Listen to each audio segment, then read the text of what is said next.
So, good morning to all of you. This is Pawan Agrawal, and I welcome you all for today's session on market outlook and also the current situation when we have seen some market correction. So, we'll take these 2 points in today's session. कोई ये confirm कर दे कि मेरी आवाज clear आ रही है सभी को? Yes, yes. Okay, right. Thank you. So, I'll share the screen first, and then we'll take it from there.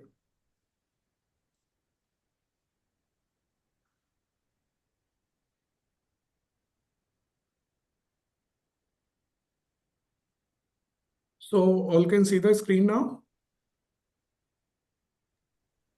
Yes. Okay, right. Thank you. Thank you, Mukesh.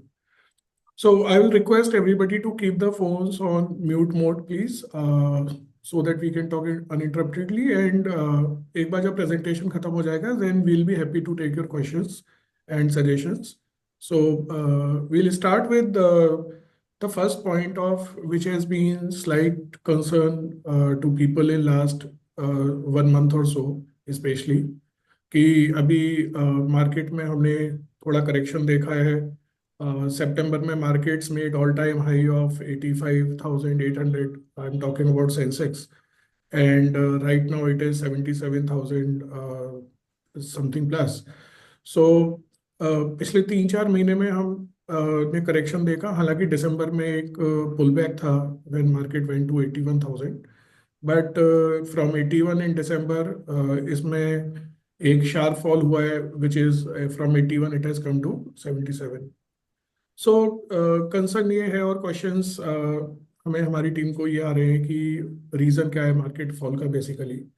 So let's look at the equity market journey over last 12 months और सो.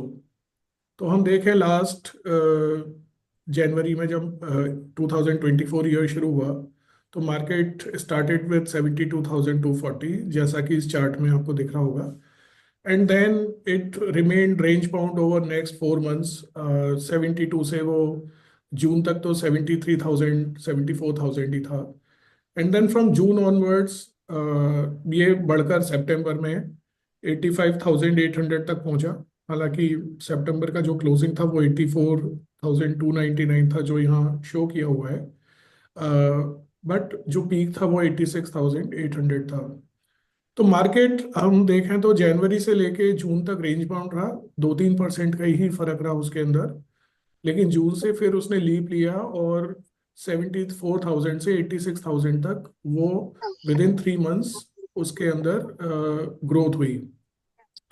So as an investor आप यदि देखें कि 74 से यदि हमारे जो growth है वो यदि 20% के करीब हो रही है विद इन 3 मंथ्स, मतलब 74 से 86, विच इज लाइक 12,000 पॉइंट्स, तो 17% का रिटर्न 3 महीने में मार्केट के अंदर आया. तो if you really ask me, 3 महीने में यदि मार्केट 17% बढ़ेगा तो मार्केट से जो एक रिटर्न एक्सपेक्टेड होता है वो 12-13% का होता है साल का.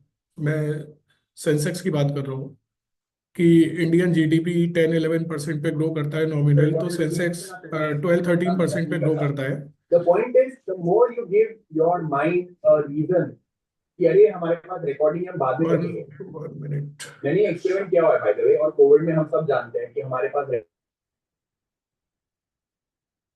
मेरा रिक्वेस्ट है सभी से कि अपने आप को अनम्यूट पे रखें, और यदि आप किसी और कॉल में हैं तो प्लीज उसके उसके उस पर फोकस करें. यहाँ पर अपने आप को म्यूट रखें. This is my personal request. So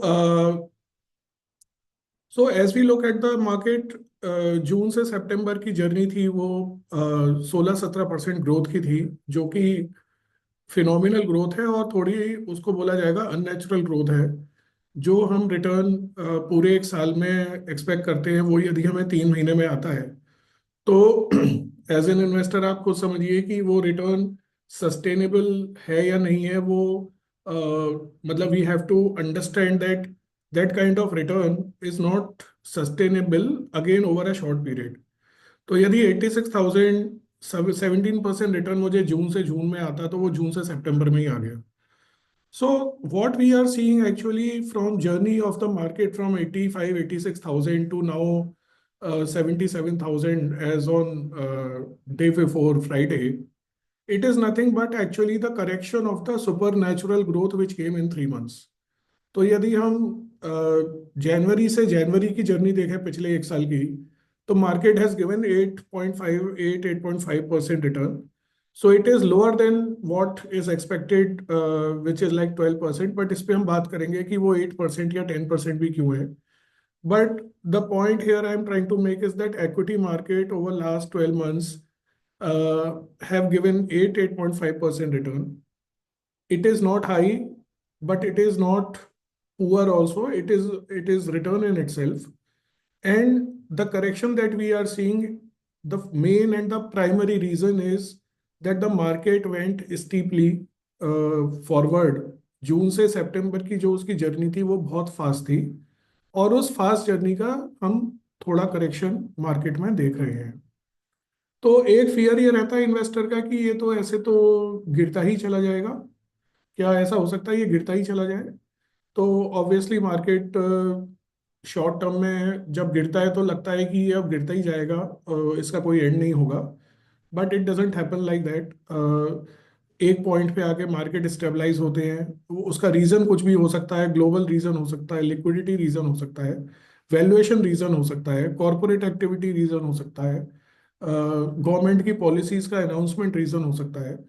so market गिरने के यदि मल्टीपल रीजन हो सकते हैं, तो मार्केट के स्टेबलाइज होने के या बढ़ने के भी बहुत सारे रीजन हो सकते हैं. तो ये फियर कि मार्केट यहाँ से गिरता ही चला जाएगा, तो ऐसा नहीं है. क्योंकि जब मार्केट बढ़ता है तब भी हमें ये लगता है कि मार्केट बढ़ता ही चला जाएगा, और हम पैसा जल्दी से जल्दी लगाना चाहते हैं, क्योंकि हमें ये फियर होता है कि ये मार्केट बढ़ता जाएगा तो अ, मेरा पैसा यदि इन्वेस्ट नहीं हुआ तो मैं पीछे रह जाऊंगा, मुझे ग्रोथ नहीं मिलेगी. लेकिन सेम चीज गिरते हुए मार्केट के लिए भी है कि यदि हमारा पैसा लगा हुआ है और मार्केट गिरता है तो हमें एज एन इन्वेस्टर लगता है ये तो गिरता जाएगा, तो मैं तो मेरा तो पैसा कम ग्रोथ दिखाएगा या मेरा पैसा नेगेटिव तो होता ही चला जाएगा. बट जिस तरह से मार्केट परमानेंटली शॉर्ट टर्म में बढ़ता नहीं है, उसी तरह से शॉर्ट टर्म में परमानेंटली मार्केट गिरता भी नहीं है. यदि उसमें सुपर नेचुरल ग्रोथ हुई है सितंबर जून से सितंबर की, तो थोड़ा बहुत करेक्शन हम मार्केट में उस वजह से मतलब मार्केट में करेक्शन हो सकता है. यदि सुपर नेचुरल ग्रोथ होगी तो थोड़ा बहुत करेक्शन मार्केट में आना नेचुरल है, वो आ सकता है.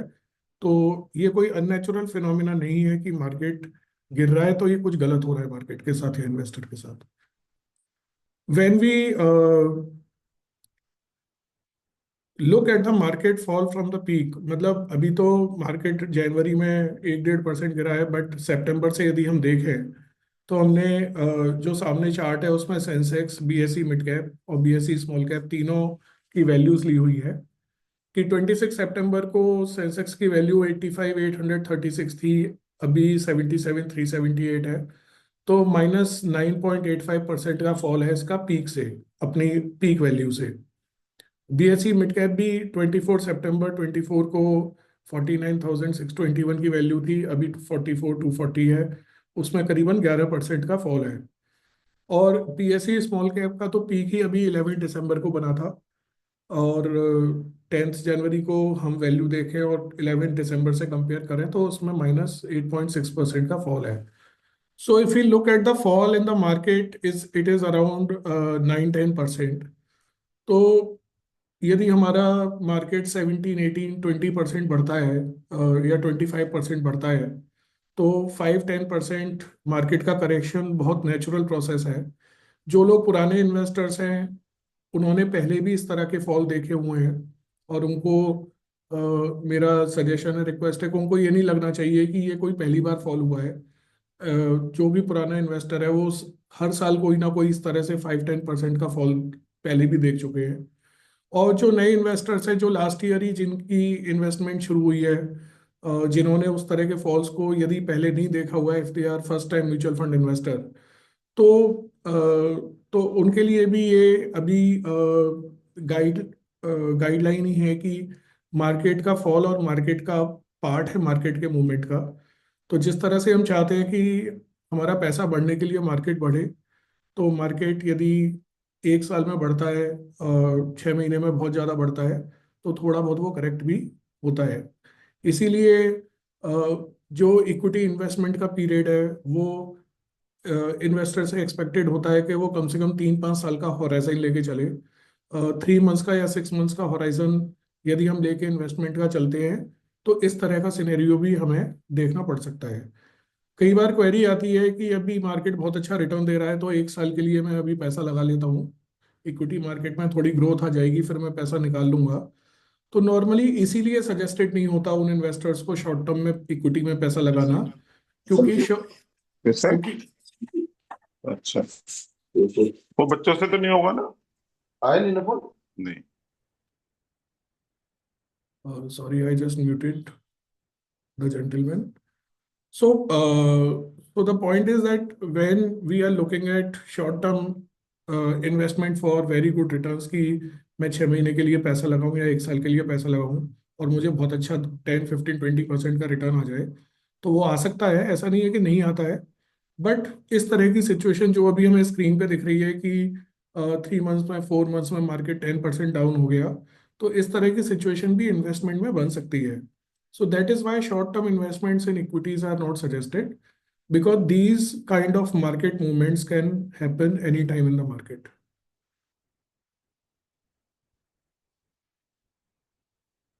Now the main question that comes is कि ठीक है मार्केट फॉल करता है, ये उसकी नेचुरल टेंडेंसी है, लेकिन अभी मार्केट क्यों गिर रहा है? मतलब इस वक्त ऐसी क्या चीज हो रही है जिसकी वजह से मार्केट गिर रहा है? So in our understanding, there can be multiple reasons of market fall, and we probably are not in the right position to tell you exactly about all those parameters because we ourselves don't know all the reasons. But जो 2-3 reasons जो हम track कर सकते हैं, जिसको हम figure data में हम जिसको कैप्चर कर सकते हैं, वो उसके 3 मेन रीजन जो अभी हमारी समझ में आते हैं। वो सबसे पहला तो रीजन ये है कि यूएस में जो गवर्नमेंट बॉन्ड है जिसको हम नॉर्मली जीसेक बोलते हैं, तो यूएस में जो गवर्नमेंट बॉन्ड है उसका जो यील्ड है, मतलब उसका जो रेट है, वो एक एक्चुअली बढ़ गया है इन लास्ट 3 मंथ्स। तो उसका जो इम्पैक्ट होता है वो मैं अगले चार्ट में आपको शो करूंगा। तो यूएस की जो जीसेक है, जो गवर्नमेंट बॉन्ड का रेट है, उससे हमारा इक्विटी मार्केट इम्पैक्ट होता है और उसका सिग्निफिकेंट इम्पैक्ट रहता है, और अभी हम वो नेक्स्ट स्लाइड में देखेंगे। दूसरा रीजन क्विकली मैं देखूं तो जो कॉरपोरेट अर्निंग्स हैं, जो इंडिया में जो बिजनेसेस हैं जिसके अंदर इन्वेस्टमेंट होता है इक्विटीज में, तो पिछले 2 साल में उनका जो ग्रोथ रेट है प्रॉफिट की, ईपीएस की, वो ऑलमोस्ट 20 to 35% रही है पर ईयर। तो जो 2 साल में जो आफ्टर कोविड, जो कोविड में जो डिमांड खत्म हो गई थी, वो जो 22, 23, 24 में जो डिमांड वापस लौट के आई, तो कॉर्पोरेट की जो अर्निंग्स है उनकी जो ग्रोथ है वो खुद बहुत ज़्यादा हाई रही है। तो क्योंकि वो 2 साल से बहुत ज़्यादा हाई थी, तो जो बेस है, मतलब उससे यदि हम आज कंपेयर करें तो जो उसकी अर्निंग ग्रोथ है वो स्लो हो गई है। तो यदि अर्निंग ग्रोथ मार्केट्स की स्लो होती है, बिजनेसेस की स्लो होती है, तो मार्केट उसको बहुत पॉजिटिवली नहीं देखता है। ये बात अलग है कि मार्केट इस चीज को समझ रहा है कि पहले क्योंकि वो बहुत हाई थी इसलिए उसका स्लो होना पॉसिबल है। तो पॉसिबिलिटी तो मार्केट समझ रहा है और उसकी वजह से मार्केट में उस तरह की गिरावट नहीं है जिस तरह की हो सकती है। बट फिर भी उसका एक इम्पैक्ट, शॉर्ट टर्म इम्पैक्ट उस चीज का रहता है। कॉर्पोरेट अर्निंग्स अब क्योंकि कम दिख रही है, फिर जब नेक्स्ट 6 मंथ्स या 1 ईयर बीतेगा तो लो बेस पे जब उनकी अर्निंग्स ग्रोथ रेट बेटर दिखेगी, तो फिर मार्केट का जो इन्वेस्टर्स का सेंटीमेंट है, जो मार्केट का सेंटीमेंट है, वो उसके लिए पॉजिटिव हो जाएगा। तो ये जो सेंटीमेंट मार्केट का नेगेटिव हो रहा है slow down of corporate earnings की वजह से, वो भी एक साइक्लिकल फिनोमिना है। 2-3 साल बहुत अच्छी ग्रोथ आती है, मार्केट बहुत पॉजिटिव रहता है।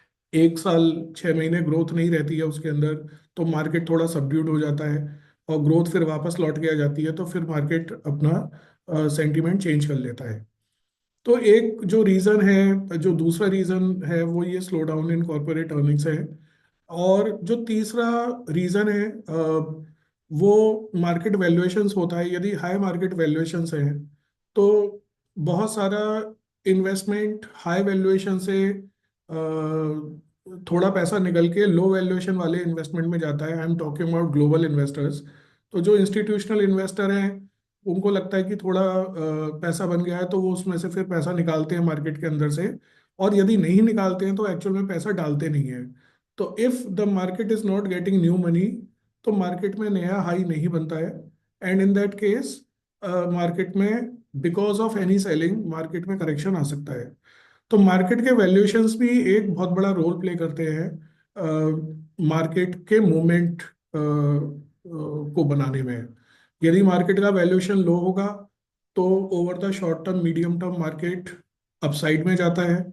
और मार्केट का वैल्यूएशन यदि हाई होता है तो शॉर्ट टर्म या मीडियम टर्म में मार्केट में करेक्शन पॉसिबल होता है। ऐसा नहीं है कि गारंटीड है कि ये होगा ही होगा, बट पॉसिबिलिटी मार्केट की करेक्शन की बढ़ जाती है यदि मार्केट का वैल्यूएशन काफी हाई हो जाए तो 86,000 पे जब सेंसेक्स था, 85,800 पे जो सितंबर में था, तो हमारे हिसाब से तो मार्केट काफी हाईली वैल्यूड था एक तरह से देखा जाए तो उस तरह के सिनेरियो में जब मार्केट बहुत हाई वैल्यू है तो वहां से 5, 10, 12% का correction is possible, it can happen.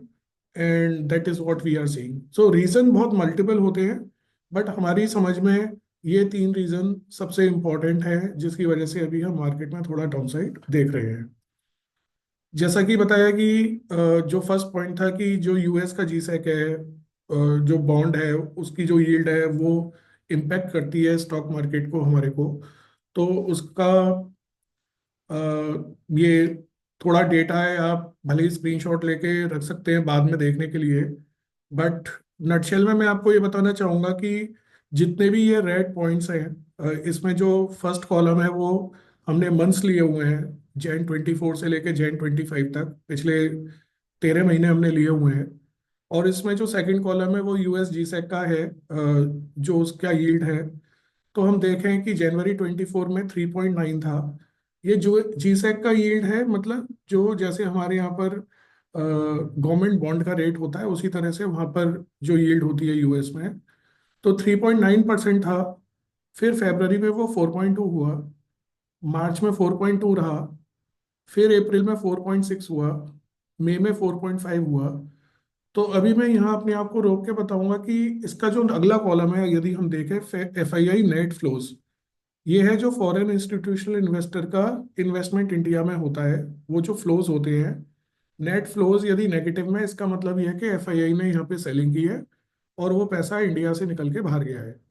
तो हम देखें कि 3.9% actually G-sec is a high rate for US market. तो 3.9 जीसेक का रेट होने का मतलब है कि एफआईआई पैसा निकाल सकता है। वो क्यों निकाल सकता है? क्योंकि उसको 4% का जो रिटर्न है वो वहां पर गवर्नमेंट बॉन्ड के अंदर मिल रहा है। तो यदि उसको 4% का गवर्नमेंट बॉन्ड में रिटर्न मिल रहा है तो उसके लिए वो 4% भी काफी गारंटीड जो रिटर्न है वो काफी अट्रैक्टिव हो जाता है। तो उस पॉइंट से पैसा यहाँ से निकला और 3.9% के पॉइंट ऑफ व्यू से वो कहीं यूएस मार्केट में हो सकता, वो कहाँ लगा हमें नहीं पता, बट ये पता है कि यदि यूएस में जीसेक का रेट यील्ड ज्यादा है तो हमारे यहाँ से पैसा निकलेगा। ये उसी तरह से है कि यदि आपको बैंक एफडी सपोज 12-14% रिटर्न दे और आपको इक्विटी मार्केट भी 12% रिटर्न दे, तो guaranteed bank FD of 12% will be much better than risky 12% of equity. तो गवर्नमेंट बॉन्ड में यदि 3.9% यूएस में इंस्टीट्यूशनल इन्वेस्टर को मिलेगा तो वो पैसा यहाँ से निकालता है। उसके अलावा फिर वो वाला पार्ट भी है कि January 24 में जो हमारा मार्केट था वो 72,000 पे था और हमारे हिसाब से वो उस समय भी ओवर प्राइस था। तो इंडिया का मार्केट ओवर प्राइस्ड है और यूएस में जीसेक का रेट बहुत अच्छा है, तो यहाँ से एफआईआई ने आउटफ्लो किया। अब आप उसी के आके देखें कि यहाँ से 36,000 करोड़ का पैसा निकला, तो सेंसेक्स का ½ % रिटर्न माइनस था उस महीने में। फिर हम फेब्रवरी में आते हैं तो यूएस में जो जीसेक का यील्ड था वो 4.2% हो गया, 3.9 से एक्चुअल में वो बढ़ गया। और उसी के कॉरस्पॉन्डिंग हम देखें तो एफआईआई का जो आउटफ्लो था वो करीबन 16,000 करोड़ का यहाँ से हुआ। मतलब यहाँ से 16,000 करोड़ के स्टॉक्स एफआईआई ने बेचे और पैसे को बाहर ले गए। उस समय सेंसेक्स का रिटर्न 1% पॉजिटिव रहा। डोमेस्टिक बाइंग काफी थी और मोरलेस उसका इम्पैक्ट उस महीने, पर्टिकुलर महीने में हमें नहीं पड़ा। अ, फिर हम देखें कि यूएस में जो जीसेक का रेट था वो 4.2 ही रहा, वो बढ़ा नहीं बल्कि मार्जिनली गिरा। और उसमें जो एफआईआई का फ्लो था वो पॉजिटिव 3,000 करोड़ था। पॉजिटिव 3,000 बहुत ज्यादा नहीं है लेकिन बिकवाली नहीं थी। तो उसका इम्पैक्ट यह है कि हमारा मार्केट 1.57% उस पीरियड में बढ़ा। अप्रैल में फिर हम जाएं तो जीसेक का रेट 4.6 4.5 हुआ अप्रैल और मई में। एफआईआई की फिर सेलिंग आई 35,000 और 42,000 करोड़ की। इंडियन मार्केट 1% बढ़ा और मई में 0.7% गिरा। और उसके करस्पॉन्डिंग फिर जून में देखें तो वहां पर जीसेक 4.39 हुआ, मतलब गिरा। फिर 4 हुआ तो जीसेक और गिरा। यहाँ पर फॉरेन इंस्टीट्यूशनल इन्वेस्टर की बिकवाली नहीं हुई और मार्केट 6.86% और 3.43% बढ़ा। तो और उसके बाद अब नीचे आए हम अक्टूबर, नवंबर, दिसंबर, जनवरी।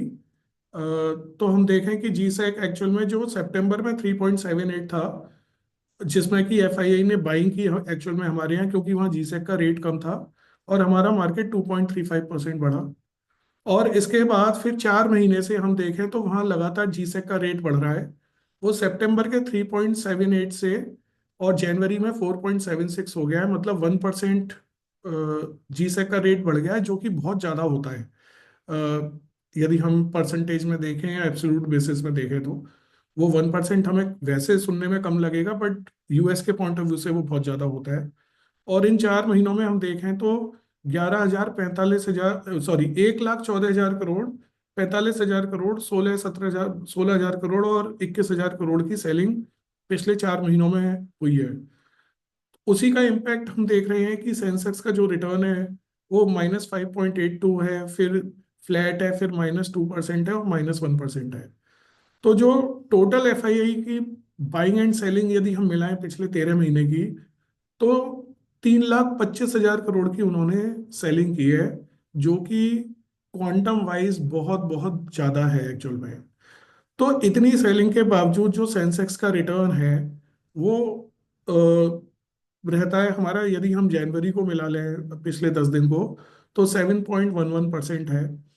अ, सुनने में ये कम लगेगा लेकिन इस बैकड्रॉप में कि एफआईआई ने 3,25,000 करोड़ की सेलिंग की है, विच इज ऑलमोस्ट $40 बिलियन की स्टॉक्स उन्होंने बेची हैं, उसके बावजूद यदि मार्केट का रिटर्न ओवरऑल पॉजिटिव रहा है, तो ये उसी वजह से है कि जो डोमेस्टिक इन्वेस्टर है आप लोगों की तरह, उसने ये सारी जो सेलिंग है एफआईआई की वो सारी परचेज कर ली है खुद इन्वेस्ट करके, एसआईपी के थ्रू, लमसम के थ्रू, और जो स्टॉक्स में लोग इन्वेस्ट करते हैं, मतलब the entire sell has been absorb by the domestic investor.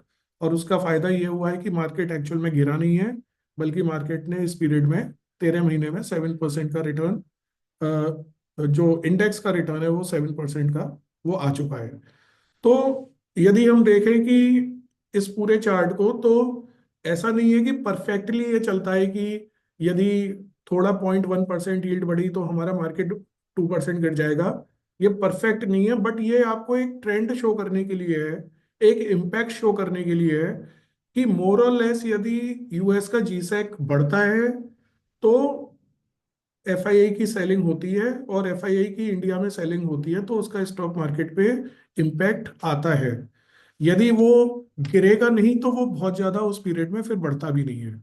और यदि एफआईआई बाइंग करता है या सेलिंग नहीं करता है तो उसका पॉजिटिव इम्पैक्ट मार्केट पर आता है, क्योंकि जो डोमेस्टिक इन्वेस्टर है जो एसआईपी रूट या म्यूचुअल फंड रूट या अदरवाइज इन्वेस्ट कर रहा है, उससे मार्केट पॉजिटिवली इंक्रीज होता है। और एक नेचुरल मार्केट की रिटर्न भी होता है कि इंडिया की जीडीपी 10-12% ग्रो करेगी तो मार्केट का रिटर्न भी 12-13% रहेगा। वो नेचुरली एवरी ईयर होना भी है। तो यदि मार्केट ने इस साल 7% का रिटर्न दिया है इंस्टेड ऑफ 12%, तो उसका वैल्यूएशन एक रीजन हो सकता है, और दूसरा ये है कि इतनी बाइंग सेलिंग है तो उसका थोड़ा बहुत इम्पैक्ट है। जब ये सेलिंग स्ट्रीमलाइन होगी उतनी नहीं रह जाएगी, जीसेक का रेट जब डाउन आने लगेगा, यूएस का जब भी आएगा, तो ऐसा नहीं है कि ये डाउन नहीं आता है। हम पहले भी देख चुके हैं कि पहले वो 4.2 हुआ तो 4.2 4.6 से मार्च अप्रैल में बढ़ के उसके बाद वो सितंबर तक 3.78 पे भी आ गया। अब वो 3.78 से फिर वो 4.76 हो गया है।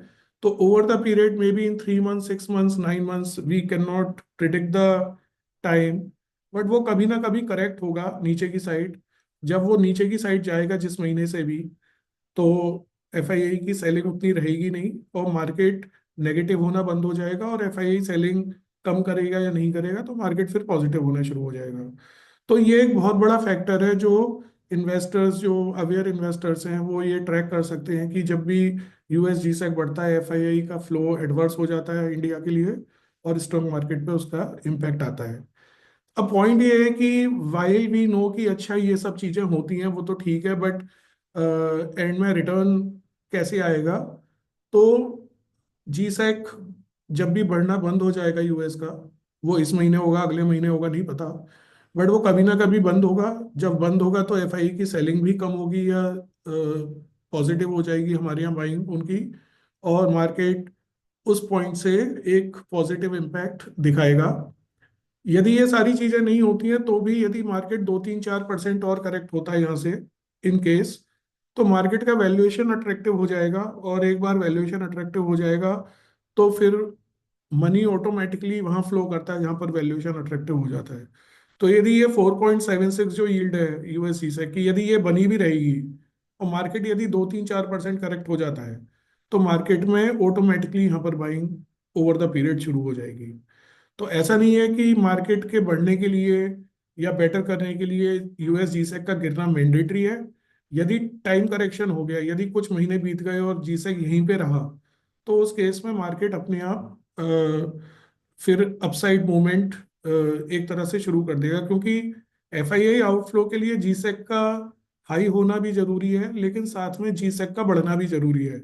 यदि जीसेक अपने पॉइंट पे बढ़ा नहीं और वो वहीं पे रहा जिस जगह पे है, तो भी फिर एफआईआई की जो सेलिंग है वो ओवर द पीरियड कम होने लगती है, क्योंकि हाई जीसेक की वजह से जिसको भी बेचना होता है वो पहले बेच के चला जाता है, और इंडियन मार्केट की वैल्यूएशन अट्रैक्टिव होगी तो पैसा फिर से इंडिया में फ्लो होना शुरू हो जाएगा। और जो डोमेस्टिक इन्वेस्टर है वो तो इन्वेस्ट कर ही रहा है, आपकी और हमारी तरह के लोग तो इन्वेस्ट कर ही रहे हैं, तो उसका पॉजिटिव इम्पैक्ट तो इंडियन मार्केट पे रहेगा ही रहेगा आने वाले मंथ्स में।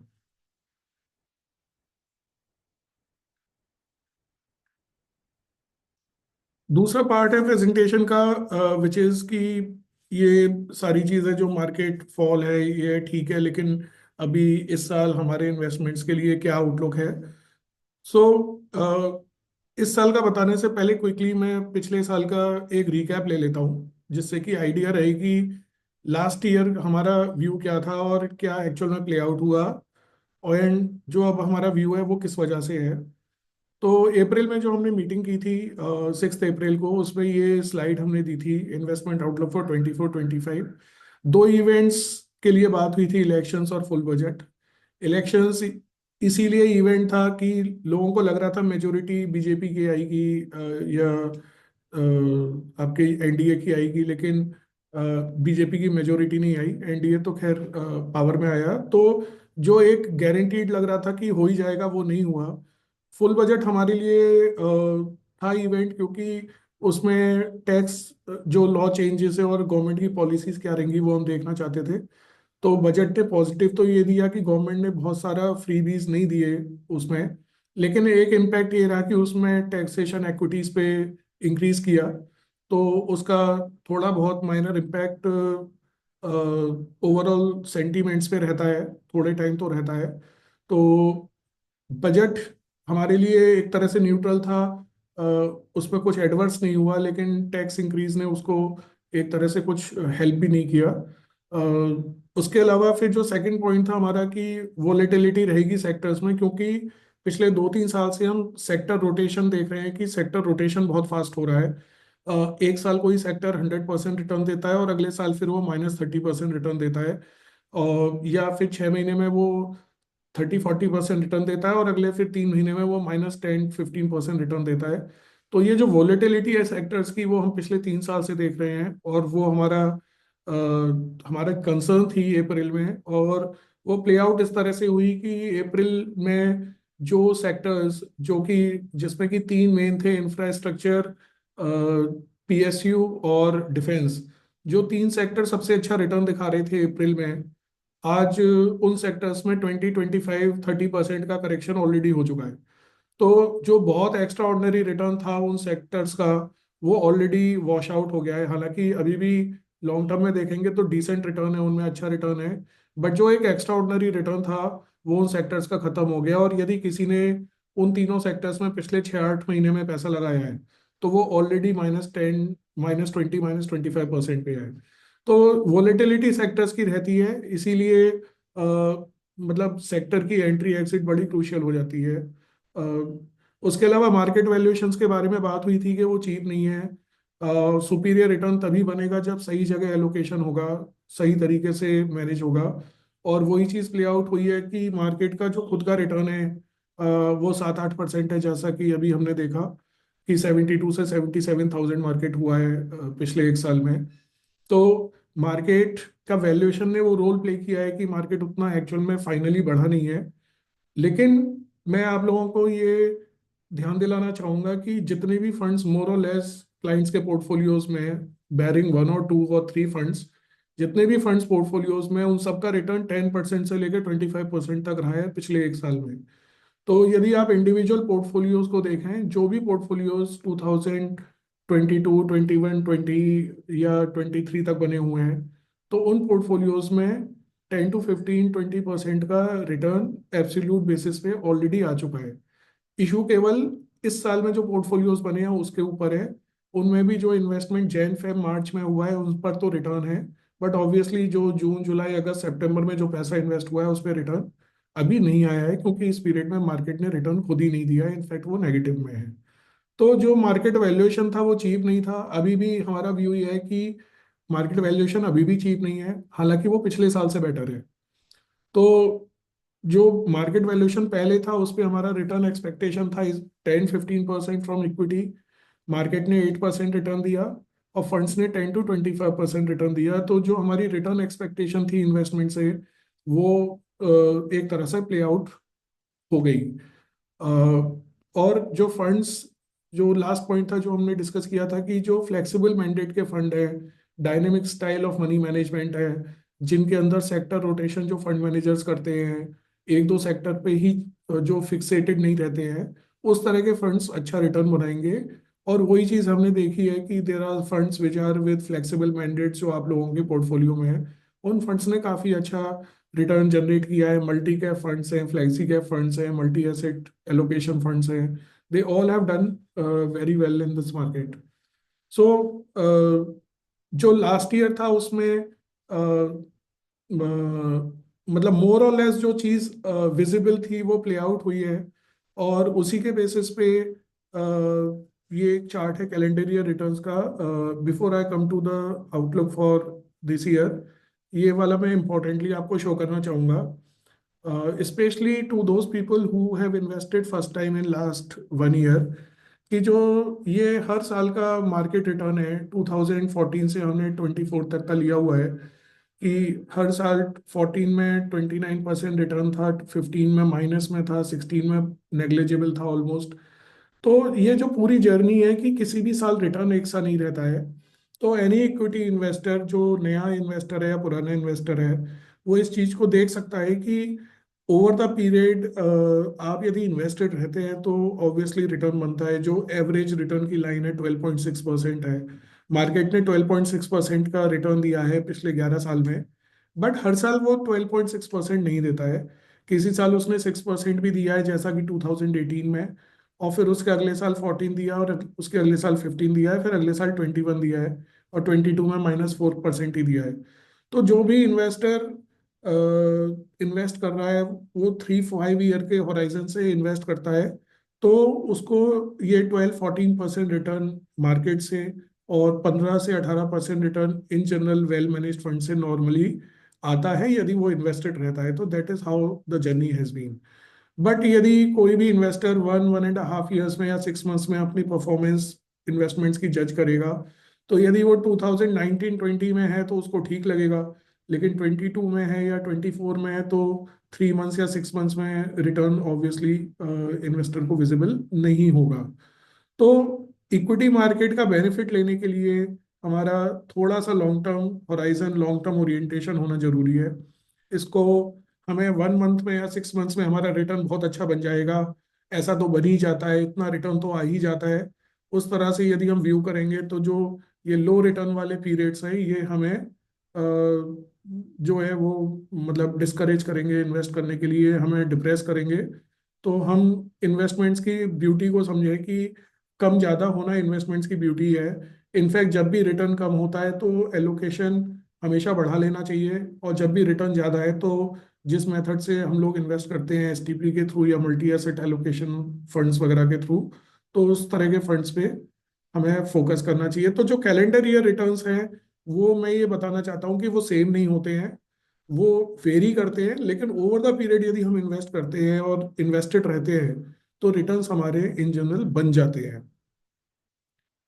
इस बैकड्रॉप के साथ आउटलुक 2025 के लिए कुछ कंसर्न्स हैं। लास्ट ईयर से भी ज़्यादा महंगे हैं स्मॉल एंड मिड कैप्स इस समय।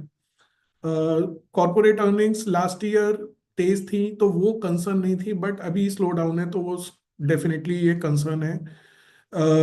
जो हाई यूएस जीसेक यील्ड है वो कंसर्न है, हालांकि इन आवर व्यू वो ऑलमोस्ट पीक के अपने नियर ही है, क्योंकि जो हिस्टोरिकल हाई है उसका वो नवंबर 23 में 5% था, अभी हम 4.76 पे हैं। तो मे बी 10-20 बिप्स हेयर और देयर, तो वो बहुत ज़्यादा नहीं बढ़नी चाहिए। तो यदि वो नियरिंग इट्स पीक है तो कंसर्न है, बट अब वो शायद इतना बड़ा है एज ऑफ टुडे, उतना बड़ा कंसर्न फ्यूचर के लिए नहीं रहेगा। एंड जो एक स्लाइड कंसर्न है वो higher volatility due to economic and political reasons है। पॉलिटिकल रीजन है कि अभी जो Trump when he will be taking the oath 20 जनवरी के अराउंड, उसके बाद उनकी पॉलिसीज क्या रहती हैं यूएस में और वर्ल्ड मार्केट्स के लिए, वो जो इकोनॉमिक पॉलिसीज उनकी रहती हैं यूएस में, उनकी पॉलिसीज की वजह से क्या इन्फ्लेशन रहेगा, क्या रेट रहता है, तो मतलब थोड़ा मैक्रो फैक्टर्स हैं, ग्लोबल मैक्रो फैक्टर, जिसकी वजह से वोलेटिलिटी मार्केट के अंदर रह सकती है। तो ये कंसर्न्स हैं जो कि यदि मैं देखूं तो इसमें ये सारे concerns next 3 months to 9 months के, 6 मंथ्स के, 9 मंथ्स के हम बोल सकते हैं कि जो भी इनमें प्ले आउट होगा वो 3-4-6 महीने में प्ले आउट हो जाएगा। और जो पॉजिटिव्स हैं वो भी काफ़ी स्ट्रांग है कि जो कॉर्पोरेट बैलेंस शीट्स हैं वो बहुत स्ट्रांग है, जो लीवरेज है, जो डेट है कंपनीज के पास वो कम है। तो उनका यदि कंपनीज के पास डेट, पहले भी हम ये डिस्कस कर चुके हैं कि कंपनी के पास डेट यदि कम होता है तो वो यदि प्रॉफिट जो भी वो अर्न कर रही है वो एक तरह से प्रॉफिटेबिलिटी में आ जाता है उनका। प्रॉफिट कम भले ही होता है, slow down in profit growth भले ही हो सकता है, लेकिन कंपनीज को बंद होने का खतरा नहीं होता। तो बैलेंस शीट स्ट्रांग है, कंपनीज के सर्वाइवल का इशू नहीं है, जस्ट ये है कि हाँ फिलहाल के लिए ग्रोथ स्लो है, बट सर्वाइवल पे उनकी प्रॉब्लम नहीं है। बिकॉज ऑफ दैट बैंकिंग जो सिस्टम है वो हेल्दी है, क्योंकि जो बैंकिंग सिस्टम की जो बहुत बड़ा जो क्रेडिट है वो कॉरपोरेट सेक्टर को जाता है, और कॉरपोरेट सेक्टर क्योंकि स्ट्रांग है तो बैंकिंग सिस्टम भी इन जनरल हेल्दी शेप में है। और जो मैक्रो इकोनॉमिक फैक्टर्स हैं जिसमें कि क्रूड प्राइस सबसे इम्पोर्टेंट होता है इंडिया के लिए, क्योंकि इंडिया बहुत बड़ा इम्पोर्टर है उसका। तो क्रूड प्राइस मोर और लेस स्टेबल है, वो 72, 75, 76 के अराउंड है, मतलब दे आर नॉट लाइक 85, 90 जो आज से 3-4 साल पहले थे। तो क्रूड प्राइस हमारे लिए बहुत बड़ा फैक्टर है। जो करंट अकाउंट डेफिसिट है हमारा वो उतना बहुत ज़्यादा नहीं है। तो जो ओवरऑल फैक्टर होते हैं एक इकोनॉमी के, they are on a positive side for us. तो ओवरऑल क्या है, न्यूट्रल पिक्चर है मार्केट के लिए, थोड़े से कंसर्न है, थोड़े से पॉजिटिव्स हैं। तो जो स्टांस है वो जिसको कहते हैं कि न्यूट्रल है, ना वो बहुत बुलिश है और ना वो बहुत बेरिश है over short to medium term. यदि हम लॉन्ग टर्म के लिए बात कर रहे हैं या पूरे 12 to 15 मंथ्स के लिए यहाँ से बात करें कि अच्छा अगले 1-1.5-2 साल में करेंट से हम क्या देखते हैं, तो we see our return expectation we have of 10-20% over next 10 to 15 months, 12 to 15 months. Reason is कि 10% रिटर्न हम नेचुरली जो मार्केट की टेंडेंसी है because of GDP and all, वो ग्रो करने का देखते हैं। और मार्केट में जो ये करेक्शन हुआ है, और यदि 2-4% का और हो जाता है, तो जो हमारा फ्यूचर का रिटर्न है वो 10% से एक्चुअली बढ़ जाएगा। And because of investment in well managed funds, यदि मार्केट का रिटर्न 10-12-13% आया, तो फंड्स का return we can expect may be from 14-15% to 16-18% also. तो 10-20% का रिटर्न हम अगले 15 मंथ्स में एक्सपेक्ट कर सकते हैं अपने इन्वेस्टमेंट से। ये हम ध्यान रखें कि मार्केट की जब भी लो से रिकवरी होती है वो बहुत शार्प होती है। तो यदि एज एन इन्वेस्टर हम ये सोचते हैं कि मार्केट जब गिर जाएगा मैं तब इन्वेस्ट करूंगा, तब मेरे लिए बेनिफिशियल रहेगा, तो नॉर्मली ये देखा है पास्ट में कि वो वर्क करता नहीं है। By the time we think of investing the money, market low होके बढ़ भी जाता है। तो पता चला वो 10 दिन गिरेगा और 3 दिन में ही वो वापस वहीं पहुंच जाता है जहां पर वो पहले था। तो मार्केट की रिकवरी जब भी होगी वो शार्प होगी, that we think, and the more it goes down the sharper will be the recovery. वो जितना गिरेगा रिकवरी उतनी ज्यादा शार्प होगी। तो इस कंटेक्स्ट में ये कि जो भी मार्केट में करेक्शन होता है, if we have spare money to invest, तो with every 2-3% market correction we should keep on topping up our existing investments। कि यदि हमारे पास यदि 100 रुपीज है और मार्केट 2-3% गिरता है तो 10-20 रुपीज लगा दें, फिर 2-3% गिरता है तो 20-20 और लगा दें। ये वेट नहीं करें कि मार्केट जब काफी गिर जाएगा तब मैं 100 में से 80 रुपीज लगाऊंगा। नॉर्मली ये देखा है वो वर्क नहीं करता है। आई अंडरस्टैंड कि जब हम टॉप अप करेंगे और मार्केट वहां से भी यदि गिर जाता है तो हमें लगता है कि थोड़ा और वेट कर लेते तो और गिर जाता, तो मुझे बेनिफिट मिल जाता। बट ये हिंडसाइट में होता है, यदि वहीं से मार्केट बढ़ना शुरू हो गया तो हमारा पैसा फिर वो लग भी नहीं पाता है एक्चुअल में। तो यदि हम लॉन्ग टर्म इन्वेस्टर हैं, 3-5 ईयर्स के बाद अपने इन्वेस्टमेंट की वैल्यू को हमने देखना है, तो बिल्कुल मार्केट बिल्कुल नीचे आ जाएगा इस तरह का व्यू लेके अपने इन्वेस्टमेंट को होल्ड नहीं करना चाहिए। एक डिसिप्लिन कोई भी बना लेना चाहिए कि ठीक है, मार्केट जब भी 2000 पॉइंट गिरेगा तो मैं 20% पैसा अपना इन्वेस्ट कर दूंगा। कोई भी हमें एज एन इन्वेस्टर डिसिप्लिन बना के उसको फॉलो करना चाहिए, रादर देन कि मार्केट जब 10% गिर जाएगा तब मैं इन्वेस्ट करूंगा। मार्केट जरूरी नहीं है कि इतनी लंबी रेंज में वो गिरे ही गिरे, गिर भी सकता है, नहीं भी गिर सकता है। यदि वो नहीं गिरा तो आपका इन्वेस्टमेंट लगेगा नहीं, फिर वो जहाँ है वही रह जाएगा। तो जो फ्यूचर में अपसाइड है मार्केट की, नेक्स्ट 1 ईयर में, 2 ईयर्स में, 3 ईयर्स में, वो फिर एक तरह से मिस हो जाती है।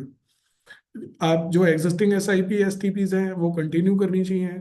STPs में already whenever there is a NAV correction in the funds, whenever there is a good market correction, तो ऑलरेडी हम लोग top up extra manual switch करा के कर ही देते हैं। So that should continue. And again repeating the point कि diversified funds over sector funds हम प्रिफर करते हैं या करना चाहिए, क्योंकि सेक्टर रोटेशन इतना फास्ट है कि यदि हम किसी सेक्टर में गलत टाइम पे एंट्री या एग्जिट करते हैं तो अच्छे रिटर्न बनने की जगह एक्चुअल में बहुत ज़्यादा नेगेटिव रिटर्न हमारे बन सकते हैं। तो सेक्टर फंड्स में या थीमेटिक फंड्स में रिटर्न तभी हम सुपीरियर बनाते हैं जब हमारी एंट्री और एग्जिट दोनों परफेक्ट हों। डाइवर्सिफाइड फंड्स का एडवांटेज ये है कि वो सेक्टर्स को खुद ही रोटेट करते हैं। तो किसी टाइम पे फॉर एग्जांपल यदि इंफ्रास्ट्रक्चर सेक्टर फंड बहुत अच्छा रिटर्न दिखाएगा तो डाइवर्सिफाइड उससे कम दिखाएगा, लेकिन फिर वो इंफ्रास्ट्रक्चर जब नेगेटिव रिटर्न दिखाएगा तो डाइवर्सिफाइड फंड तब भी पॉजिटिव रिटर्न दिखाएगा। और जिस समय एक इंफ्रास्ट्रक्चर नेगेटिव दिखाएगा उस समय सपोज फार्मा पॉजिटिव दिखाएगा तो again diversified fund pharma sector fund से कम रिटर्न दिखाएगा। लेकिन जब फार्मा सेक्टर फंड रिटर्न नहीं देगा तब भी डाइवर्सिफाइड फंड रिटर्न दे रहा होगा। तो कहने का मतलब यह है कि सेक्टर फंड तो हर महीने यदि हर 3 महीने में हम देखेंगे तो कोई डिफरेंट सेक्टर फंड अच्छा रिटर्न दिखा रहा होता है as compare to a diversified fund. But diversified fund ऐसा है जो एकदम इन सबके मुकाबले में एकदम पुअर रिटर्न नहीं दिखा रहा होता है। वो जो भी पीक, जो भी सबसे अच्छा सेक्टर फंड है उसके वो नेक्स्ट रहता है, बट वो हर बार नेक्स्ट रहता है। सेक्टर फंड चेंज होता रहेगा बट डाइवर्सिफाइड फंड बना रहता है। तो जो लॉन्ग टर्म इन्वेस्टर है, यदि बहुत ज़्यादा हम रोटेशन, बहुत ज़्यादा एक्टिविटी नहीं चाहते तो diversified funds are much superior for long term growth. और जो अच्छे सेक्टर्स कर रहे होते हैं वो ऑलरेडी डाइवर्सिफाइड फंड्स में भी होते हैं और उनका वेटेज फंड मैनेजर ऑटोमेटिकली बढ़ाते हैं और जब वो सेक्टर ठीक नहीं करते हैं तो फंड मैनेजर ऑटोमेटिकली उनका वेट घटाते हैं। तो जो डाइवर्सिफाइड फंड की अपनी ब्यूटी है उसको हम खुद ही यूटिलाइज कर सकते हैं, बजाय खुद अलग अलग सेक्टर या थीमेटिक फंड्स में इन्वेस्ट करने के।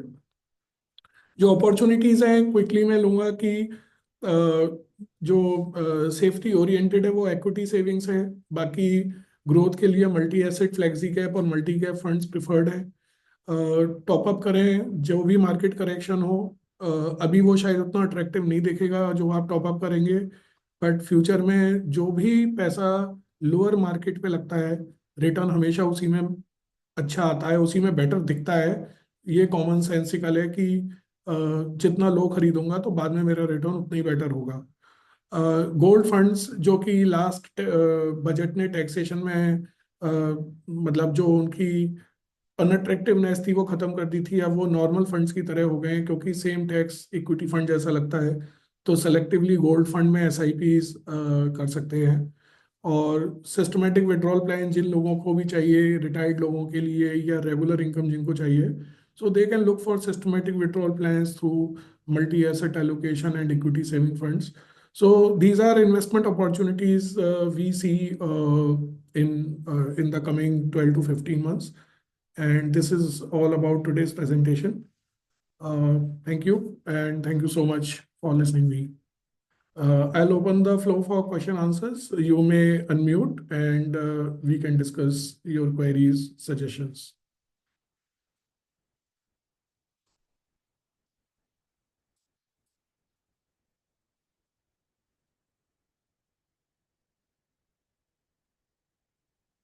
So anybody can unmute himself, herself, and if anything to discuss.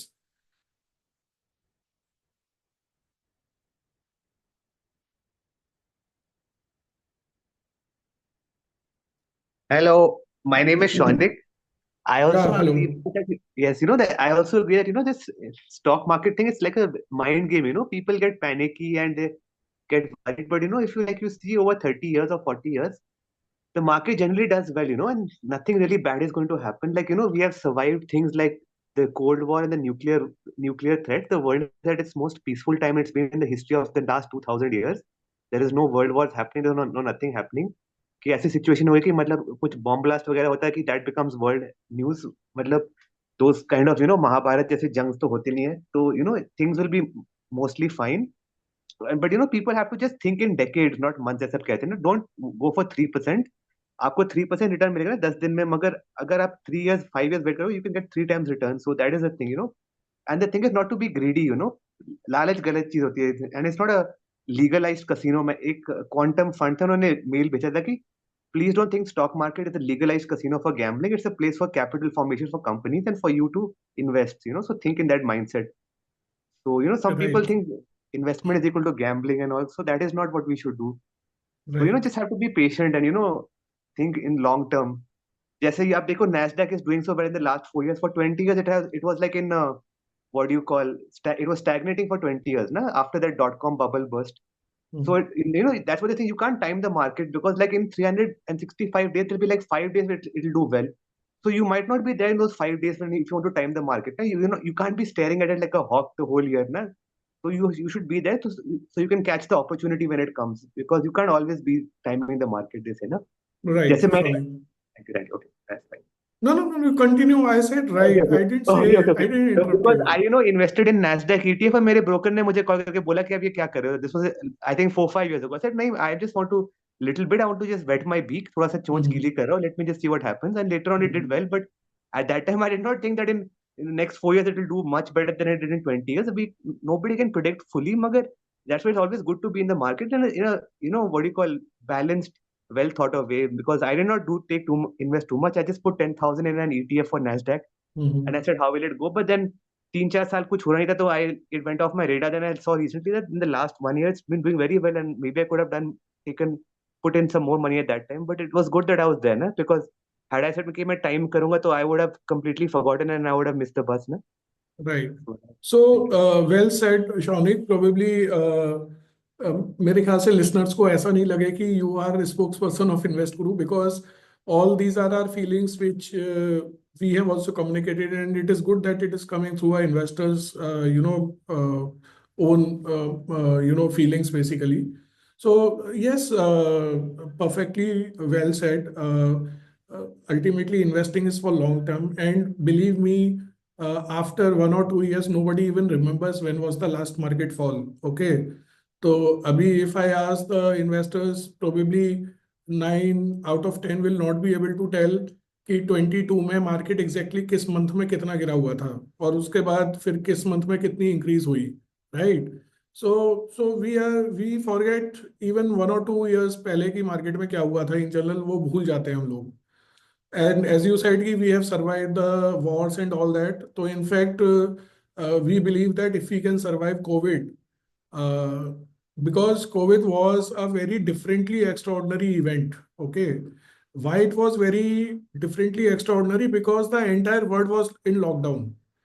मतलब न्यूक्लियर वॉर भी होगा तो 2, 3, 4, 6, 8 कंट्रीज के बीच में होगा, ऐसा नहीं है कि the entire world will stop. But in Covid times the entire world stopped. जो फैक्ट्रीज है वो बंद है, एंटायर सिस्टम इज क्लोज्ड.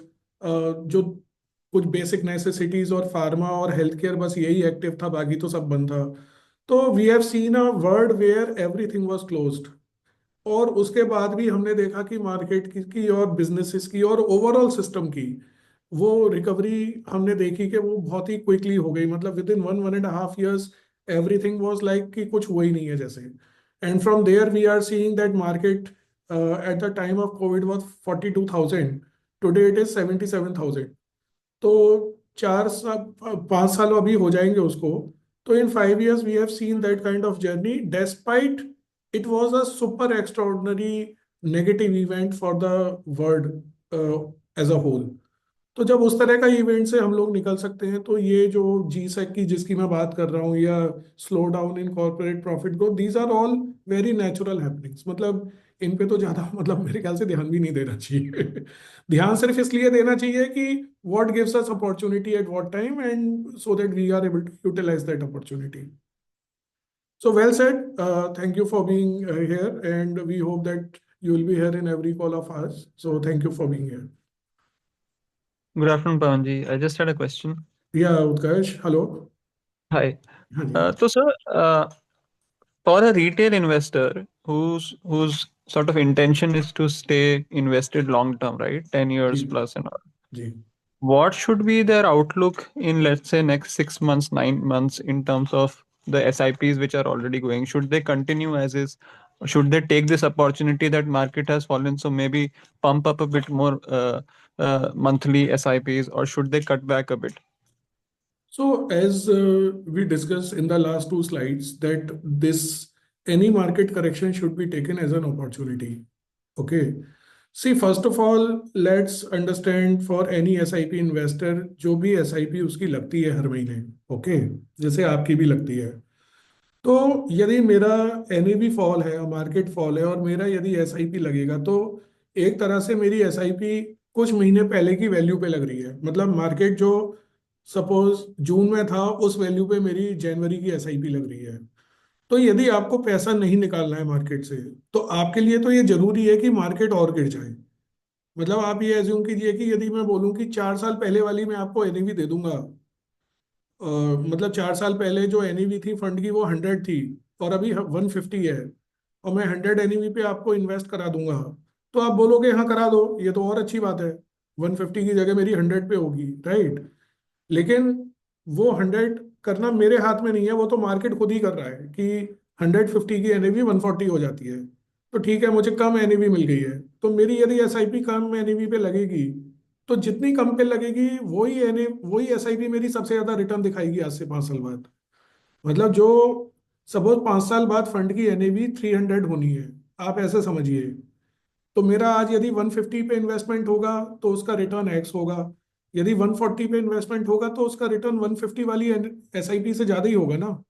और 125 पे यदि मेरी SIP लगेगी तो उसका रिटर्न 5 साल बाद, क्योंकि उसकी 125 से 300 NAV होगी, तो मेरा और ज़्यादा रिटर्न होगा.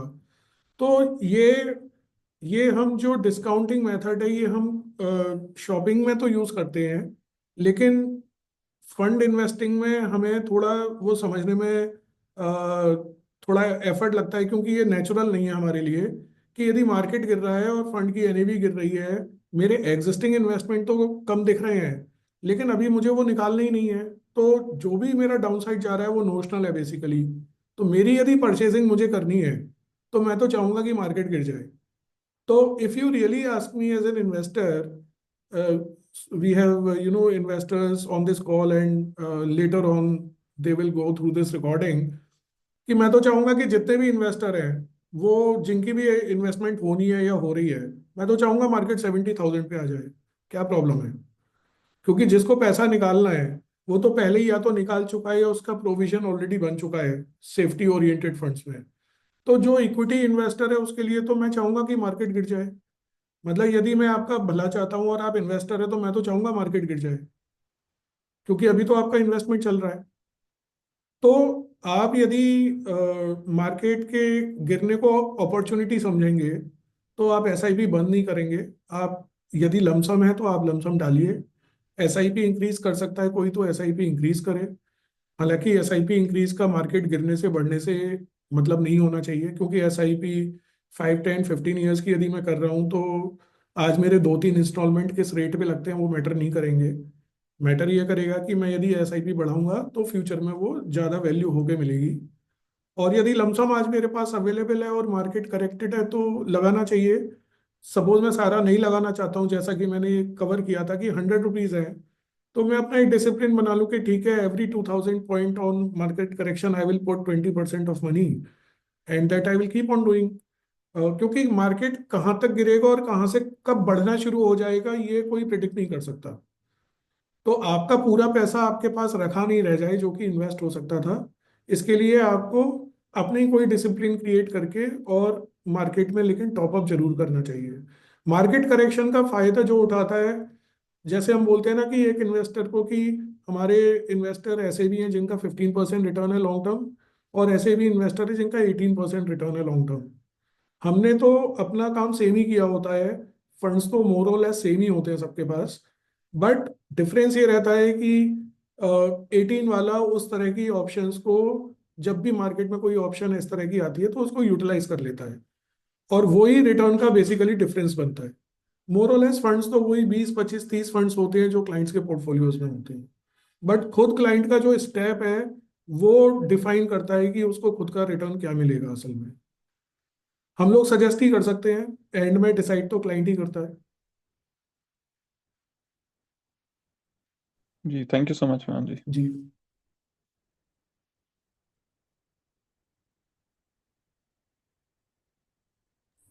Hello. Hello. Hey, Pawan sir. या Sir, hello. right. Thank you so much for the insightful session. I pleasure wanted sir. to ask that there has been a news hovering around that Nifty might come to 21,000, 21,500 level. जी। And like for example, it's around 23,300 right now. It would go to 24,300 and then bounce back to 23, 22,000 levels. So what is your take on this? And second, this scare of HMPV virus, it's mostly it's hovering around from past 20 years, and as I understand, the scare is unnecessary for now. So I'm focusing a bit more on healthcare thematic funds. So what's your take on that? Because they have been providing consistent returns since past 1 year. So what's your take on that, and what should be my planning going forward? Right sir. अभी so first of all I cover this sector fund thing. Okay, I think I covered in my presentation that sector, while we are investing in any sector or theme, they keep on rotating. Okay, तो आप pharma sector की history देखें तो 2070 से लेकर 2020 तक sector fund का return negative था। फार्मा सेक्टर का फंड का रिटर्न नेगेटिव था बेसिकली। ओके, 2020 में कोरोना हुआ तो 9 महीने फार्मा फंड्स बहुत चले थे, मतलब उस साल फार्मा का रिटर्न बहुत अच्छा रहा था। एंड देन 21 के बाद आप 22, 23 में यदि फार्मा फंड्स का परफॉर्मेंस देखें तो it was nothing which has to be spoken about. उनमें कोई रिटर्न नहीं था। बट 23 से लेके अभी तक 25 तक, मतलब एंड ऑफ 23 से पिछले 1-1.5 साल में फार्मा का रिटर्न काफी अच्छा रहा है। तो कहने का मतलब ये है कि फार्मा एज अ फार्मा आप देखें या आप आईटी देखें या आप इंफ्रास्ट्रक्चर देखें, तो 1-2 साल थीम चलती है, फिर 1-2 साल नहीं चलती है, 1-2 साल चलती है, 1-2 साल नहीं चलती है। तो एज एन इन्वेस्टर आपको यदि ये क्लैरिटी है कि मैं अब फार्मा में एंटर कर लिया हूँ, मेरा पैसा बन गया है, अब मैं फार्मा से निकल जाऊं, आप ये सारी चीजें कर सकते हैं, तो डेफिनेटली आप उस फंड में इन्वेस्ट कर सकते हैं। बट किसी भी इंडिविजुअल सेक्टर पे हमारी कॉल तो होती है, लेकिन हम इन्वेस्टमेंट कॉल नहीं देते हैं, क्योंकि उसमें see because we are not working with individual client. Okay, हमारा ऐसा नहीं है कि 10 क्लाइंट के साथ काम कर रहे हैं, we are working with 7,000 clients. तो हम वो चीज करना चाहते हैं जो सारे 7,000 क्लाइंट्स को हमारे को बेनिफिट करे, क्योंकि फार्मा फंड में एंट्री एग्जिट में 3-4-5 क्लाइंट से ज्यादा का करा ही नहीं सकता।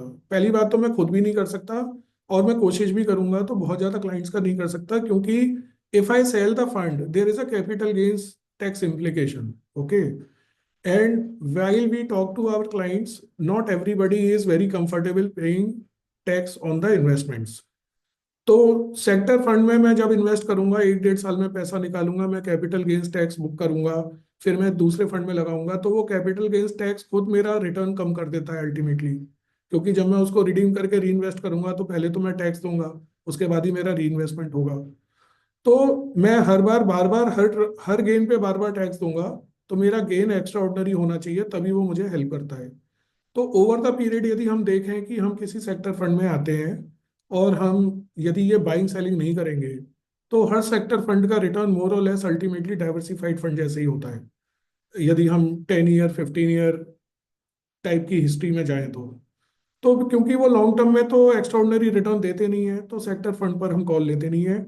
शॉर्ट टर्म में वो एक्स्ट्राऑर्डिनरी रिटर्न देते हैं, लेकिन कौन फंड कब रिटर्न देगा, हो सकता है हमारी एक कॉल अच्छी हो जाए, हो सकता है 2 कॉल अच्छी हो जाए, बट एवरी 6 मंथ्स हम अच्छी कॉल देते रहें, उस पर क्लाइंट रिटर्न बनाए, फिर उस पर शॉर्ट टर्म या long term capital gains tax दे, और उसको इमीडिएटली हम दूसरे में डिप्लॉय करें, फिर परफेक्टली वहां से रिटर्न बनना शुरू हो जाए, वो हमें अपनी कैपेसिटी लगती ही नहीं है कि हम ये चीज करा सकते हैं।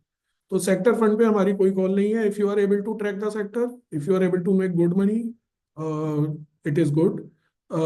We are more we are more strong as a company in small mid and large caps basically, कि लार्ज कैप पे, स्मॉल कैप पे, मिड कैप पे हम कॉल दे सकते हैं कि जहां पर वो अच्छा रिटर्न किस पीरियड में बन सकता है या किस पीरियड में कम रिटर्न बनेगा, तो हम उसको अवॉइड करते हैं।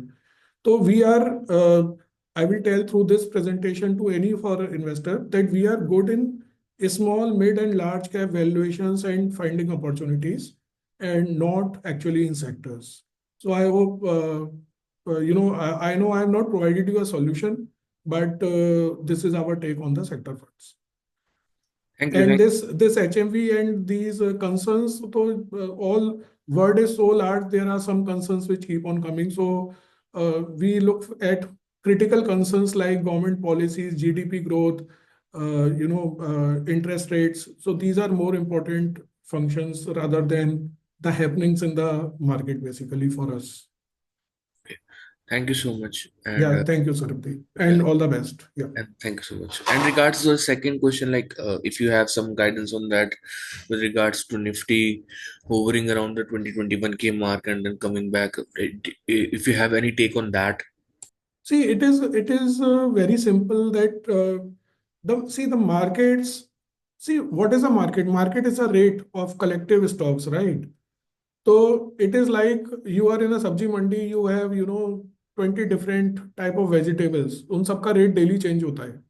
तो stock market is also like any other market, उसका रेट डेली चेंज होता है। तो 2300 से निफ्टी 21 आ जाएगा, उसके बाद बाउंस बैक कर जाएगा। This is a natural happening of the market. What we have to understand is कि 23 यदि निफ्टी है 23,000, तो क्या वो नेचुरल अपनी ग्रोथ से कॉस्टली है या वैल्यूएशन उसकी अच्छी है, और या फिर यदि वो 23 पे महंगा है तो 21 पे वो कितना महंगा रहता है। तो for us allocation of money is based on the valuation of the market and not on the number of the market. मतलब सेंसेक्स 77 है या 86 है, वो नंबर मैटर नहीं करता है। मैटर ये करता है कि 86 पे सेंसेक्स महंगा है। वो महंगा इसलिए क्योंकि उसका जो नेचुरल ग्रोथ है उसके हिसाब से उस मतलब उससे ज्यादा ग्रोथ हो गई है। मार्केट की यदि नेचुरल ग्रोथ 12% होनी चाहिए और वो 18% हो जाएगी, तो नेचुरली मार्केट महंगा हो गया है। और यदि मार्केट की नेचुरल ग्रोथ 12% होनी चाहिए और वो 80% हुई है, तो इसका मतलब मार्केट अभी उतना महंगा नहीं हुआ है एक तरह से देखा जाए तो। इनफैक्ट यदि वो 2 साल तक यदि 8-8% बढ़ेगा तो मार्केट एक्चुअल में चीप हो जाएगा। तो हम मार्केट का वैल्यूएशन उसकी पॉइंट से उसकी नेचुरल ग्रोथ के कंपैरिजन में देखते हैं, उसके नंबर से नहीं देखते हैं कि वो नंबर कितना है एक्चुअल में। तो वो 23 या निफ्टी 21 मैटर नहीं करता है। वो तो आपकी अपनी कैलकुलेशन होगी किसी इन्वेस्टर की कि 21 निफ्टी सस्ता है, तो 23 से तो 21 बेटर होगा। और 21 पे आएगा तो ऑब्वियसली उसमें बाउंस बैक आ सकता है, और वो 26 जाएगा तो ऑब्वियसली उसमें एक नेचुरल करेक्शन आ सकता है। मतलब these are happenings of the index. We are more concern about the valuation of the index and not on the number of the index. क्योंकि ये भी मैटर करता है ना कि वो जो डाउन साइड है, अपसाइड है, वो आती कितने महीने बाद है। सी प्लीज अंडरस्टैंड कि मार्केट जैसे जुलाई में, जहां मार्केट 77,000 अभी है, जुलाई में भी इतना ही था। ओके, जून में भी इतना ही था। तो यदि जून में मार्केट 77 है तो वो हमारे हिसाब से ज्यादा महंगा है। वो जनवरी में यदि अब 77 है तो वो जून से तो कम ही हो गया ना एक तरह से महंगा, क्योंकि नेचुरल करेक्शन हो गया ना मार्केट में 8 मंथ्स का। तो यदि 6 महीने बाद भी वो 77,000 रहता है तो हमारे हिसाब से तो मार्केट सस्ता हो जाएगा फिर। मतलब सेम 77 मेरे लिए जनवरी में महंगा है लेकिन जुलाई में सस्ता हो जाएगा, ये कहना चाह रहा हूँ मैं। हाँ जी, मैं समझ गया। Thank you so much. या thank you so pleasure. Much. Thank you. There's a question in the chat box, why high fall in BSE mid cap when it compared with others? तो सर, मिस्टर मुरुगन, कोई भी चीज़ perfect नहीं चलती। 1-1.5% का ज़्यादा fall है, which is nothing. मतलब उस पर कोई ऐसा एक्सप्लेनेशन नहीं बनता है, क्योंकि एक 9% गिरा है, एक 10% गिरा है। तो हो सकता है कि मंडे ट्यूसडे में एक 1% ज़्यादा बढ़ जाए, एक 1% ज़्यादा गिर जाए। तो आई थिंक इसको हाई फॉल नहीं बोलेंगे, क्योंकि the difference is almost negligible. There is a question, what do you expect market in 6 months? We exactly don't know what we have as discussed कि 12 to 15 months we expect that market should give. We expect, I mean, it is not a guarantee, it is not a guidance, it is not an advisory per se, but market should be able to give 10-15% return in next 12 months or 15 months, 10 to 20% return in our investments. So market का 10% return रहा तो we assume that our investment should be able to generate better returns than the market. But next 6 months में क्या होगा, very difficult to predict. What should the investor, this is another question, what should be the investor outlook who are doing SIPs? Utkarsh का है ये, we have already discussed. So there is no further thing in the chat. So anybody can again unmute and please you can discuss whatever you feel.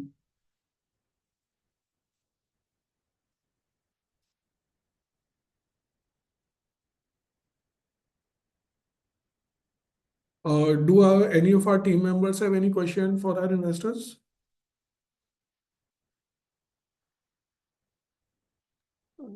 या good afternoon Pawan. Good afternoon.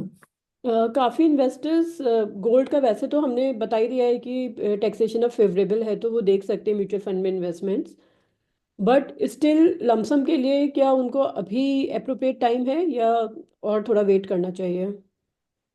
Right. So I would say that to predict gold for lump sum is slightly difficult because gold follows parameters which are very different. वो मतलब पिछले कुछ 5-7 years बताते हैं कि gold की जो मेन जो प्राइस मूवमेंट है उसका बहुत बड़ा फैक्टर सेंट्रल बैंक्स, जो वर्ल्ड बैंक्स है, मतलब जैसे आरबीआई है या बैंक ऑफ चाइना है या रशियन सेंट्रल बैंक है। मतलब सेंट्रल बैंक्स की जो बाइंग है वो गोल्ड के रेट्स को बहुत ज़्यादा इम्पैक्ट कर रही है पिछले 7-8 साल से।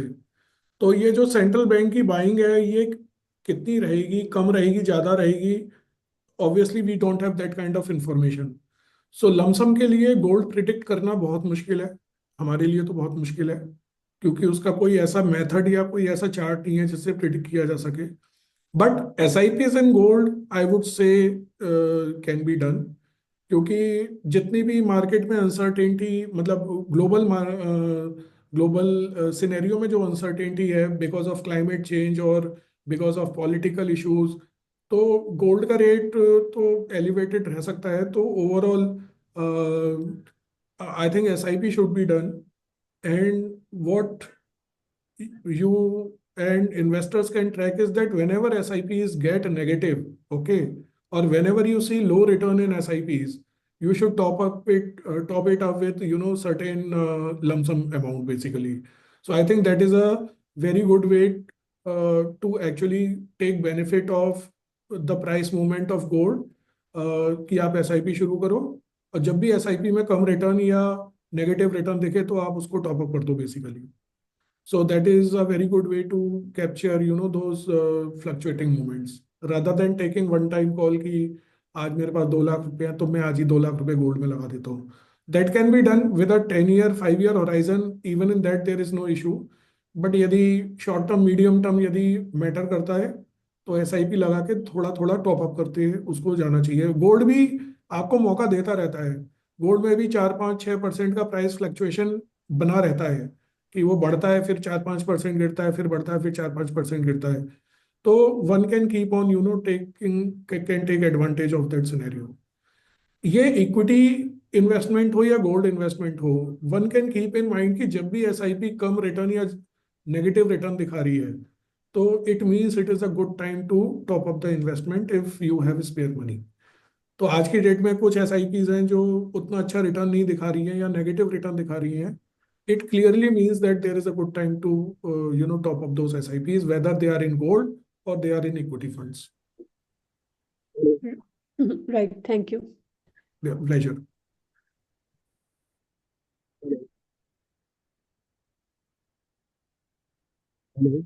Hello.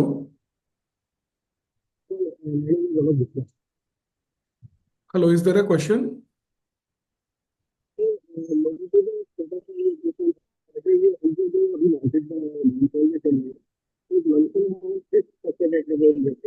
बॉस एक्चुअल में आवाज क्लियर नहीं आ रही है। इनफैक्ट मुझे आवाज बहुत लो आ रही है, मुझे कुछ समझ में नहीं आ रहा है। आप प्लीज स्पीकर को पास या कुछ अरेंज करके दोबारा बोलेंगे?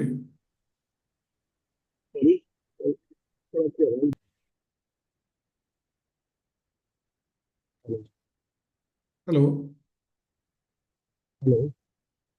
हाँ जी, बोलिए प्लीज।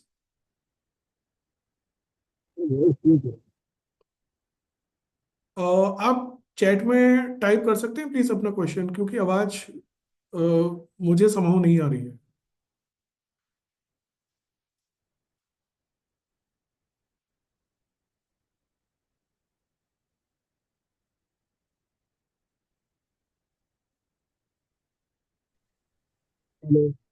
हेलो, हाँ जी।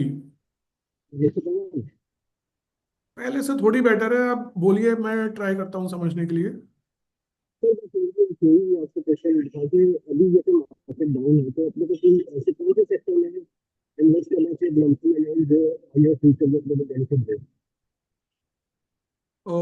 जो मैं समझाऊँ, आप ये कह रहे हैं कि SIP से ऐसा कहाँ इन्वेस्ट करें जो फ्यूचर में बेनिफिट दे? जी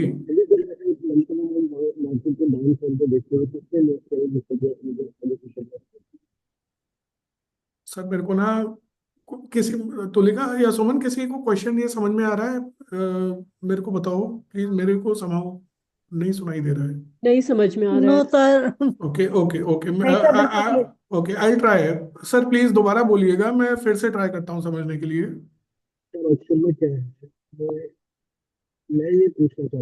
जी जी,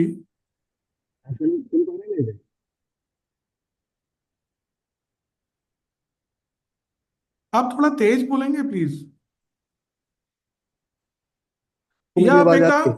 हाँ हाँ, आप ठीक है, आप बोलिए। हाँ जी मतलब मैं ये कहना चाह रहा था कि जैसे अभी मार्केट का डाउनफॉल चल रहा है काफी टाइम से, जी तो अभी मतलब अपने को किस सेक्टर में एक लमसम अमाउंट जैसे 1 लाख 2 लाख रुपए किस सेक्टर में डालना चाहिए? SIPs तो मेरी चल ही रही है, जी बट एक कोई ऐसा सेक्टर आप मुझे सजेस्ट करें जिसमें डाल के कुछ आगे फ्यूचर में इसका अच्छा growth हो? तो जैसा कि मैंने बोला, आपकी एसआईपीज ऑलरेडी जैसे चल रही हैं, तो जो फंड्स आपके पास हैं, चांसेस ये हैं वो ठीक ही फंड्स होंगे। एंड वो तो 1-to-1 आप अपने रिलेशनशिप मैनेजर से बात कर सकते हैं। But in general broad basis पे ये है कि जो आपकी एसआईपीज चल रही हैं, सपोज आप 2 लाख रुपए, एक एग्जांपल है कि सपोज आप 2 लाख रुपए स्पेयर कर सकते हैं इन्वेस्ट करने के लिए। ओके, तो मेरा सजेशन ये रहेगा कि with every market correction, if there is any, आप 25, 30 या 50,000 रुपीज आप इन्वेस्ट कर लीजिए। मतलब as an individual I don't see that market will go down more than 10% from here. Worst case scenario में हो सकता है यहाँ से 10% मार्केट चला जाए। तो आप हर 2% मार्केट करेक्शन पे आप अपना 50,000 इन्वेस्ट कर लीजिए। धीरे धीरे आपका सारा हो जाएगा। यदि मार्केट नहीं गिरा तो जो इन्वेस्ट होगा वो आपका बढ़ जाएगा। बाद में आप बचे हुए पैसे पे कॉल ले सकते हैं। ओके।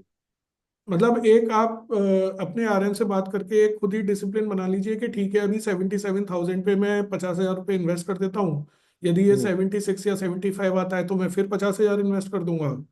तो ओके। इस तरह से आप बना लीजिए। तो क्योंकि अल्टीमेटली 1-2 साल बाद मार्केट 85 भी होगा, 90 भी होगा, बाद में 95 भी होगा, तो आपका 76 पे, 77 पे, 78 पे पैसा लगेगा।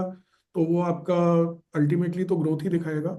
और एक पर्टिकुलर सेक्टर, जैसे कि मैंने बोला कि सेक्टर का कॉल हम नहीं लेते हैं। जो डाइवर्सिफाइड फंड्स हैं उन्हीं में एनएवी 8% से लेके 12% तक गिरी हुई है ऑलरेडी। तो जो जिनमें ऑलरेडी एनएवी फॉल है और जिन फंड्स का ऑलरेडी पास में बहुत अच्छा रिटर्न है, हम उनमें टॉप अप कर सकते हैं। उसके लिए हमें कोई नई अलग से फंड ढूंढने की सच तो जरूरत मुझे लगती नहीं है। ठीक। ठीक है, thank you sir. Okay, thank you.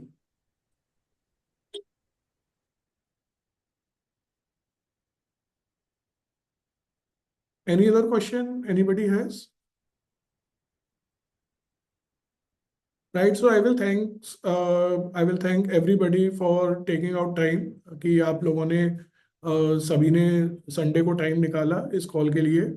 And we hope that we as a company and our team members are able to service you well in the coming year with our suggestions and our efforts. And we hope to get the same support whether the markets are down or up.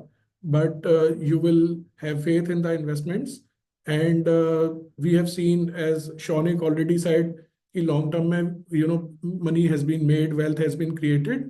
So we carry on with this premise for this year and the coming years. And we hope that together we are able to create good wealth for all our investors. And thank you so much. Thank you for here, and wishing happy Lodi and happy Makar Sankranti to everybody. तो आप सभी को और आपके परिवार को बहुत बहुत शुभकामनाएं। Thank you and we'll meet again. Thank you, bye bye. Thank you, Pawan. Yeah thank you Mukesh ji, bye.